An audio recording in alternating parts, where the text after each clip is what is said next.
Sir नमस्कार. लाडक्या बहिणींनो, महत्वाची अपडेट आलेली आहे.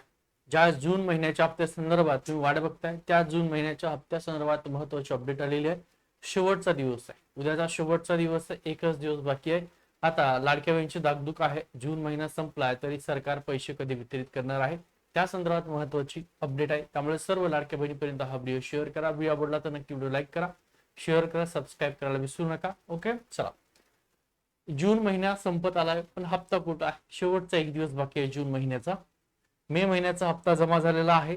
ज्या महिलेला मिळाला नसेल तर त्या महिलेला ज्यावेळेस ई केवायसीचे पर्याय नवीन सरकार उपलब्ध करून देईल त्यावेळेस तुम्हाला ई केवायसी केल्याच्या नंतर मग तुम्हाला राहिलेले पैसे मिळू शकतात.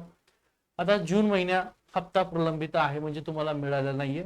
खात्यात 1500 रुपये कधी जमा होणार असा प्रश्न राज्यभरातील महिलांना पडलाय. रोज महिलांचे खूप कॉल आहेत, व्हॉट्सअपला सुद्धा आहे की सर आता मे महिन्याचे पैसे मिळाले, जून महिना आम्हाला कधीपर्यंत मिळणार आहे. त्या महिलांसाठी बघा, लाडकी बहीण योजना जून हप्ता कधी जमा होणार आहे या संदर्भात हे आजचं महत्वाचं अपडेट आलेलं आहे.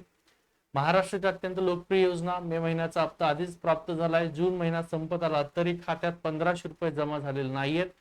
राज्यभरातील लाडक्या बहिणीचा हाच प्रश्न सगळीकडे आहे की पैसे कधी जमा होतील. मे महिना बघा इकडं, मे हप्ता यशस्वीरित्या प्राप्त झालेला आहे अनेक लाडक्या बहिणींचा. ठीक आहे, साधारणतः 1,66,00,000 लाडक्या बहिणी सध्याच्याला आहे. त्यात परत किती कमी होतील सांगता येत नाही.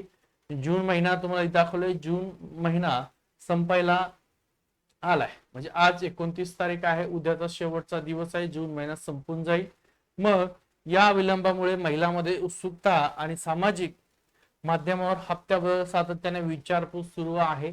पैसे कधीपर्यंत लाडक्या बहिणीच्या खात्यात जमा होणार? आता विलंबाचं मुख्य कारण पडताळणी आणि ई केवायसी आहे का यामुळे पैसे येत नाहीत का? सरकार प्रत्येक वेळेस लाडक्या बहिणीच्या पैशाच्या संदर्भात असाच उशीर करत आहे. आता इथे जर पाहिलं असेल तर बघा, राज्य सरकारकडून लाभार्थ्याच्या अर्जाची पडताळणी मोठ्या प्रमाणात सुरू आहे. आता कुठलं लाभार्थी राहिले, कुठला अर्ज? ज्या महिलांनी ई केवायसी प्रक्रिया केलेली होती, ज्यांना मुदत वाढ दिलेली होती, नंतर मुदत तुमची संपली, त्या महिला राहिल्यात, त्यांना अजूनही हप्ते वाटप झालेले नाहीयेत किंवा त्या ठिकाणी त्यांचे अर्ज हे अपात्र यादीत गेलेले आहेत. त्या महिलांच्या काय झालेले आहे, लाभार्थ्याच्या अर्जाची पडताळणी मोठ्या प्रमाणात सुरू आहे. त्यांची त्या पात्र होतील तसं त्यांना पुढील महिन्याचे हप्ते मिळत राहतील. ई केवायसी प्रक्रिया अत्यंत बारकाईने राबवली जात आहे. आता पात्र विरुद्ध अपात्र निकषाची कठोर अंमलबजावणी केलेली आहे आणि त्याच्यामुळेच खूप साऱ्या 2,63,00,000 महिला भगिनी सुरुवातीला होत्या. आताच्या घडीचा मागच्या महिन्याचा मे महिन्याचा हप्त्यात जर विचार केला असेल तर 1,66,00,000 महिला भगिनी, 2,63,00,000 महिला आणि आता 1,66,00,000 म्हणजे खूप साऱ्या महिला अपात्र झालेल्या. सर्व अपात्र निकषामध्ये जर पाहिलं असेल तुम्ही तर बघा, सर्व प्राप्त अर्ज सुरुवातीला होते, त्यानंतर अपात्र आणि निकषामध्ये न बसणारे अर्ज बाद केले. केवळ पात्र महिलांना योजनेचा लाभ त्या ठिकाणी दिलेला आहे. आणि आता ही पडताळणी प्रक्रिया पूर्ण झाल्यानंतर निधी वितरणाची प्रक्रिया सुद्धा जास्त वेगाने केली जाणार आहे. आणि बघा, तुम्ही जर पाहिलं असेल, महिलांनी घाबरण्याचं कारण नाही. निधी सुरक्षित आहे. निधी वितरणात काही दिवसाचा उशीर झाला आहे पण निधी सुरक्षित आहे. म्हणजे तुमचा GR कधी येणार आहे आणि कधीपर्यंत पैसे खात्यात वितरित केले जाणार आहेत त्या संदर्भात तुम्हाला सगळी माहिती मिळाली. त्यामुळे काळजी करू नका, तारीख पाहून घ्या आणि त्याच तारखेला चेक करा पैसे खात्यात आलेले आहेत का. वारंवार पाहायची आवश्यकता नाहीये. बघा, मागील अनुभव याआधी काही महिन्याचे हप्ते एकत्र लाडकीच्या खात्यात जमा करण्यात आलेले होते. खूप वेळा झाले, 2 महिन्याचे पैसे एकत्र दिले, 3 महिन्याचे पैसे एकत्र दिलेले. आता सुद्धा मे महिन्याच्या हप्त्या संदर्भामध्ये मार्च, एप्रिल आणि मे चे अनेक महिलांना 4,500 जमा केलेत. ज्या महिलांना रेग्युलर हप्ता येतो अशा ज्या कुठल्या ताई असतील त्यांना 1,500 रुपये जमा केले. आता सुद्धा झाले. प्रशासनाचा दिवसा प्रशासकीय सूत्राकडून मिळालेला हा महत्वपूर्ण संदेश आहे, महत्वपूर्ण माहिती की पैशा संदर्भामध्ये बघा. आता तुम्हाला तारीख इथे दिलेली आहे. डीबीटी प्रणाली सुरक्षित मार्ग राज्य सरकार इथं GR काढतं किंवा पैशाचं जे काय बजेट आहे त्यांचं महिन्याभराचं लाडक्या बहिणीचे ते पैसे मंजूर करतं आणि त्याच्यानंतर इथून हे पैसे तुमचे डायरेक्ट थेट लाभ हस्तांतर डीबीटीच्या मार्फत तुमच्या बँकेमध्ये ते पाठवले जातात आणि मग महिलांच्या खात्यात 1, 2, 3 दिवसापर्यंत ते सगळे पैसे जमा होतात. कोणताही मध्यस्थ नाही. शासनाचा निधी थेट तुमच्याच बँक खात्यात सुरक्षितपणे जमा केला जाईल असं सांगितलंय. आणि 12 ते 15 जुलै ही तुम्हाला तारीख दिली. 12 ते 15 जुलै या तारखेपर्यंत लाडक्या बहिणीच्या खात्यात जून महिन्याचा हप्ता समोर आला आहे की या अपडेट की तुमच्या खात्यात हे पैसे वितरित होतील, 1,500 रुपये जमा होणार आहे.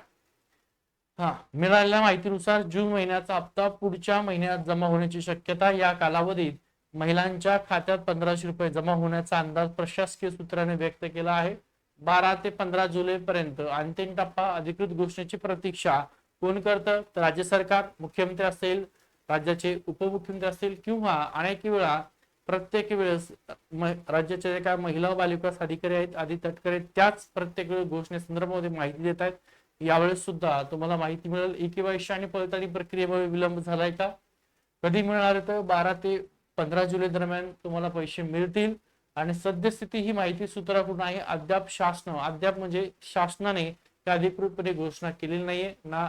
राज्याच्या महिला व बालकल्याण मंत्री आदिताई तटकरे यांनी सुद्धा अधिकृतपणे घोषणा केलेली नाहीये. माहितीनुसार 12 ते 15 जुलै तुमच्या खात्यात पैसे येतील. व्यवस्था कार्यरत आहे. लाडक्या बहिणीसाठी अधिकृत घोषणेची प्रतीक्षा त्या ठिकाणी आहे. त्यामुळे लवकर 12 ते 15 जुलै पर्यंत तुमच्या खात्यात हे पैसे हे वितरित होतील. हा व्हिडिओ सर्व महिलांपर्यंत शेअर करा. ज्या महिला रोज विचारतायत की आता जून महिन्याचा हप्ता कधीपर्यंत खात्यात जमा होणार, त्यांना वाटतंय आता 30 तारीख आहे, सरकार महिन्याच्या एंडिंगला पैसे जमा करत असतं, पण असं झालेलं नाहीये. आता 1, 2, 3 तारखेपर्यंत पैसे जमा होतील असं वाटतंय. परंतु 12 ते 15 जुलै या दरम्यान तुम्हाला जून महिन्याचा हप्ता जमा होईल. हा सर्व महाराष्ट्रातील लाडक्या बहिणीपर्यंत व्हिडिओ शेअर करा. व्हिडिओ आवडला तर लाईक करा आणि त्याचबरोबर नवीन असताना चॅनलला सबस्क्राईब नसेल सबस्क्राईब करा. तुमचे जे काही महिलांचे ग्रुप असतील त्या ग्रुपवर सुद्धा हा व्हिडिओ शेअर करून द्या. ठीक आहे, थांबतो.